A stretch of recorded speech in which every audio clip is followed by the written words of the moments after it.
Hello, I'm Dwayne Chick, and welcome to your encouragement encounter. I want to ask you a question. Are you using protection? I know it sounds vulgar, it sounds invasive, it sounds provocative, but let me tell you what I mean.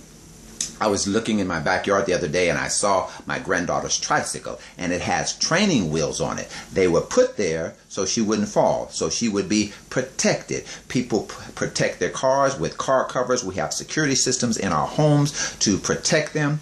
And what do we do to protect our dreams, our goals?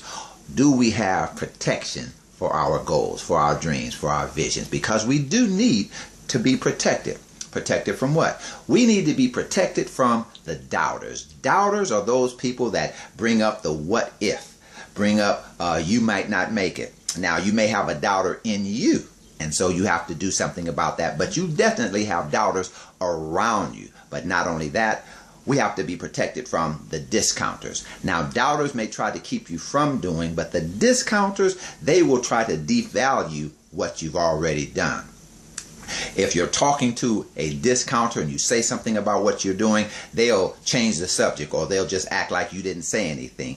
Discounters, they will say, oh, you wrote this book? It sure is a small one. Or you had that play or that workshop? You didn't have a lot of people there. Those are discounters.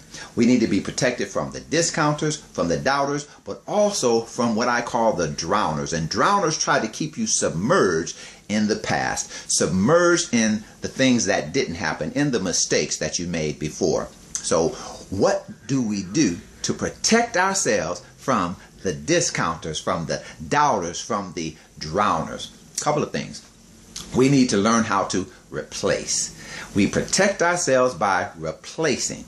The book I use to run my life has a principle in it that says we have to be transformed, changed by the renewing, the renovating of our mind. Renovating, when you take old things out and put new things in. Replacing, sometimes it's replacing people, but definitely replacing some of the ways we think. I can remember one of my earlier books that I wrote. It was a book called Some Things to Know About Marriage Before You Have a Wedding. And it was based on my 30 years of being married and workshops that I've done, consultation with couples that I've done. And it was obviously intended to encourage people, strengthen people, help people with their relationships. And I just knew it was going to be a great book. But when I got my first royalty check, I looked at the amount and it was not hardly anything. And I was disappointed. I had the wrong thinking, so I had to replace my thinking with, I actually wrote a book. I wrote a book that was published, and some people bought it and they were helped by it, and somebody sent me a check for it. I had to replace my discouraging thoughts with encouraging thoughts. What are some things you need to replace so that you can be protected from doubt, from discouragement? Not only replacing, but repeating.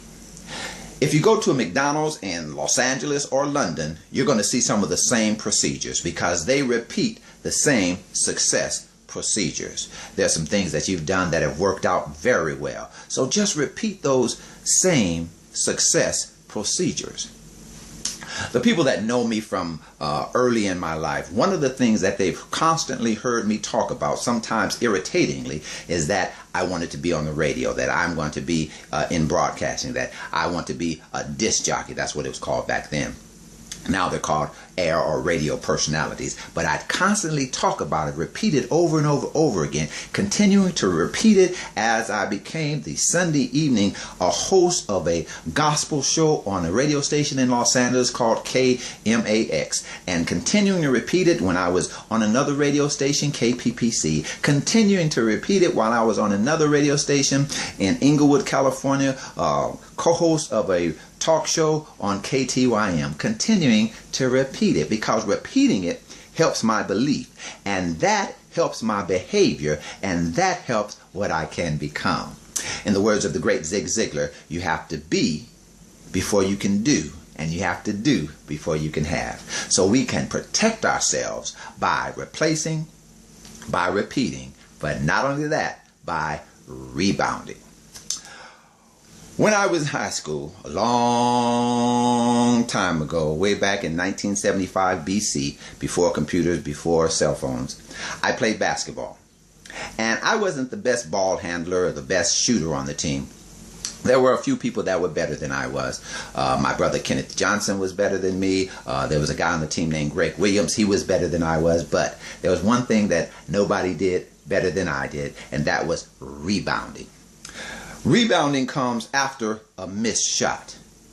You can complain about the fact that you missed the shot, or you can get the rebound, because a rebound says, I have another chance to score. A rebound says, I'm in control of the offense. Yes, you've made some errors. Yes, so you've missed some shots. But if you want to protect yourself from discouragement, you have to know how to rebound. I was a good rebounder in that game. I'm a good rebounder as it comes to my vision, my goal. What kind of rebounder are you? Yes, you missed some shots. Yes, you had some bad breaks, but you can write another book. You can fill out another application. You can write another play. You can sing another song. You can do those things and score again if you get the rebound. Well, that's going to do it for me. I just want to encourage you that yes, you can make it, but the question is, are you using protection?